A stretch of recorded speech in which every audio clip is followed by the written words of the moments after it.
Il 2014 per il settore agroalimentare è un anno da dimenticare, tra i fattori che l'hanno messo in ginocchio: la crisi economica, il clima e da ultimo, ma non meno importante per gli effetti generati, l'embargo russo. Secondo i dati raccolti da Unioncamere fra gennaio e settembre 2014 il comparto è calato dell'11%, il calo sale a meno 30% per i prodotti alimentari soggetti specificatamente ad embargo.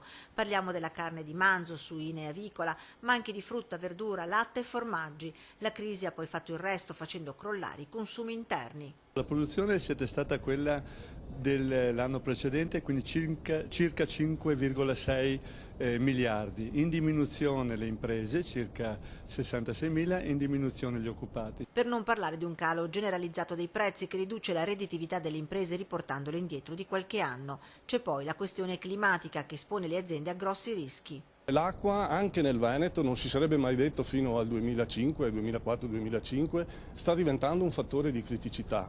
Credo che su questo dobbiamo investire molto. Insomma, un anno, quello 2014, che ha messo a dura prova il comparto, e se il vitivinicolo continua a trainare, altri settori destano preoccupazione. Quello che invece che preoccupa è sicuramente il settore lattiero-caseario, il settore della carne, in qualche a margine anche i seminativi, perché sono legati spesso e volentieri ai mercati internazionali. Per il 2015 l'obiettivo è che il comparto rimanga competitivo, ma molto ci si aspetta dal piano di sviluppo rurale, nel quale la Regione ha investito 1 miliardo e 184 milioni che si riverseranno sul territorio.